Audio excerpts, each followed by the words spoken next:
welcome to the new format of Japan This Week. These videos will be considerably shorter than usual, where I'll try to sum up all the most interesting news of the week in a short period of time. Now, let's start with Japan's internal politics. Next April, Japan will hold another round of unified local elections. Last August, the National Police Agency revised the National Public Safety Commission's rules, shifting to itself the review of all security plans for events with VIPs, previously a task of local police. And last November, it established a new guard section dedicated to VIP protection. Sunday 8 marked 6 months after Shinzo Abe's assassination, so the agency recently reported that initially it instructed modifications for around 95% of the revised security plans, percentage that they say dropped to 70% in November. This increase in bureaucracy could drastically change the timing and process of Japanese political rallies, which are prepared and held in a very short time. Abe's speech, for instance, was decided only the day before he was shot, an event that apparently is still fresh in the people's minds, some of which are sending gifts and money to its killer Tetsuya Yamagami. Both Yamagami and the police are at the center of another piece of news, when this week the NPA was criticized for how they handled reporting on Abe's killing in the early days.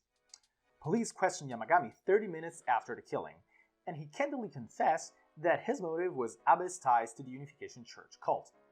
But during the news conference, held on the same day, the police did not reveal the involvement of the church, only referring to it as a certain group. This is, allegedly, because they thought the involvement of a religious group could influence the upper house elections, which were going to be held only 2 days later. Even referring to it just as a religious organization wasn't an option, because it could have mistakenly implied the Soka Gakkai, the most powerful religious organization in Japan, with its own political party, Komeito, which, incidentally, is a historic ally of Abe's Liberal Democratic Party. This goes to show how much influence some religious groups have in Japan, especially the Soka Gakkai, and one can't help but wonder how the elections would have gone had the public known what police withheld. More on unfair officials' practices, the independent Kono Shunji has just been re-elected governor of Miyazaki in December 25, when 6 days later he visited the popular Hachimangu Shrine and another 2 shrines the following day to attend the traditional Shinto's purification rituals. What's the news? The governor had COVID, and his PR officials pressured a local newspaper to state the false and say the governor stayed home. The Miyazaki Nichi-Nichi Shimbun runs a column on the governor's activities, and after Kono tested positive for COVID, his PR office called the newspaper and asked it to lie about his whereabouts. The request was luckily denied, prompting the prefectural administration to issue an apology on January 5. The latest example of how difficult it is to be a journalist in Japan. And now, for foreign politics. Next May, Japan will be hosting the G7 in Hiroshima, and therefore, on Monday, Prime Minister Fumio Kishida decided to go on a week-long trip to visit almost all of the participating countries. Kishida met with French Prime Minister Macron on Tuesday, when they both pledged to strengthen cooperation in the Indo-Pacific region, hold joint military exercises, as well as establishing a new Japanese consulate in France's New Caledonia Islands. The following day, Kishida met with Italian Prime Minister Giorgia Meloni, when the two upgraded their countries' relationship to a strategic partnership. And on the same day, Kishida also visited UK Prime Minister Rishi Sunak, when they signed a landmark defense agreement called the Reciprocal Access Agreement. The treaty will mainly allow both countries to deploy forces on each other's soil. Japan is also working jointly with Italy and Britain to develop a next generation of fighter jets. At the time of recording, Kishida has yet to meet with Joe Biden, but his visit has been preceded this Wednesday by a so-called 2+2 meeting between the two countries' defense and foreign ministers.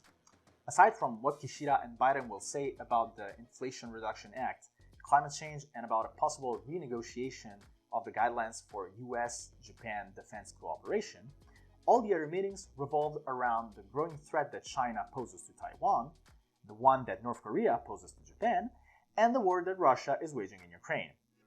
Japan is obviously feeling threatened and is looking for allies around the globe, to which China responded promptly. First, on Monday, China sent 57 warplanes around Taiwan, 28 of which entered the country's airspace. Then, On Tuesday, China issued an official ominous warning to Australia, telling it not to trust Japan on historical basis. And last but not least, this week Beijing also suspended the issuing of travel visas to both South Korea and Japan, allegedly as retaliation against their improved border controls for containing COVID, but yeah, sure. It's clear that China's increasingly threatening behavior is pushing Japan, and maybe even South Korea, into the arms of the US and the European Union. Switching to the economy, an avian influenza is spreading around the globe, and in Japan it caused the culling of a record 10 million chickens as of January 10, the first time such a high number was reached in a single season. Japan reached the 57th outbreak on January 10, prompting Minister Tetsuro Onomura to say he'd likely declare a state of emergency. This is creating a tough situation for local economies, like in Ibaraki, which is the lead producer of chicken eggs in the region. This is also one of the reasons why you may be paying way more than usual for a couple of eggs. Also on the economy, Kishida plans to increase wages and halt the birth rate fall, especially with the tax hikes most likely to be confirmed soon. If you want to know more about these recurring empty talks about a new capitalism and Japan's economy this week, be sure to watch tomorrow's news analysis video. And to close the video on a lighter note, January 9 was the coming-of-age day known as Seiji no Hi, celebrated across Japan every year on the second Monday of January. Festivities include various public ceremonies and private parties, some of which are very quaint and eye-catching, with traditional or flashy clothing depending on the region.